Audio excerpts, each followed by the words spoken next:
নতুন ভিডিওতে। আজকের কোনো ম্যাচ ডে ব্লগ নয়, আজকে এসেছি এয়ারপোর্টে, কলকাতা ইন্টারন্যাশনাল এয়ারপোর্টে, যেখানে আজকে কিন্তু শহরে পা রাখছেন জেসন কামিন্স। হ্যাঁ, মোহনবাগানের জেসন কামিন্স জোকার, সে কিন্তু আজকের কলকাতায় পা রাখছে। দুটো কুড়ি মানে ফ্লাইট আসবে, এয়ারপোর্টে পৌঁছে গেছি। আর ফার্স্ট টাইম কোনো প্লেয়ারকে পিক আপ করতে এলাম, তো এয়ারপোর্টের অ্যাটমসফিয়ারটা তোমাদেরকে দেখাবো। জেসন কামিন্স আজকের আসছে এবং তিনিও কয়েকদিন পরে আসবে, আজকের আসার কথা ছিল, কিন্তু পরে শুনলাম কয়েকদিন পরে আসবে, সম্ভবত 7 তারিখ কি 9 তারিখে এরকম কিছু একটা আসবে। আজকে মোহনবাগানের কিন্তু সন্ধ্যাবেলা ম্যাচ ছিল বিএসএফ এর সাথে, সেখানে কিন্তু 4-0 বলে মোহনবাগান জেতে। সাহাল আব্দুল সামাদ আজকে মাঠে নামে, সাহাল আব্দুল সামাদ গোল করে এবং লিস্টার কোলাসোকে অনেকটাই কিন্তু ভালো লাগছে এই মানে দুটো ম্যাচে।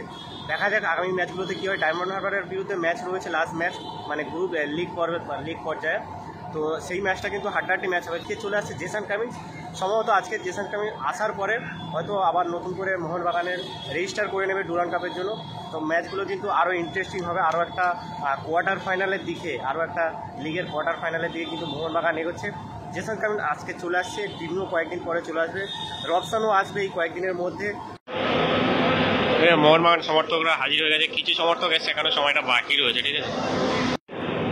কামিন্সের ফ্লাইট আর কিছুক্ষণের মধ্যে এসে যাবে।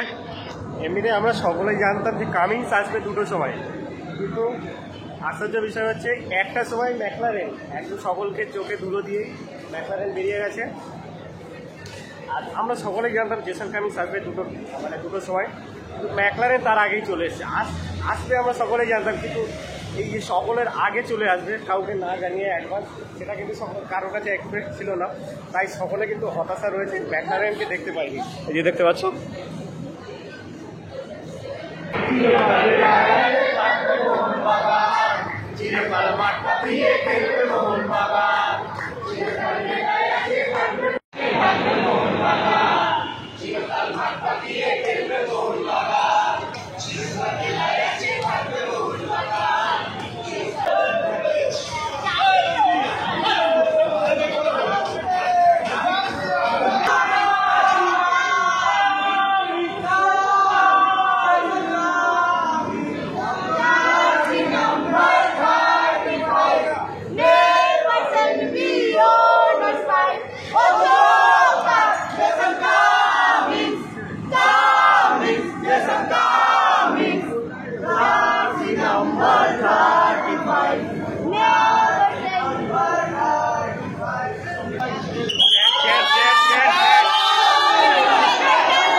আসো আসো আসো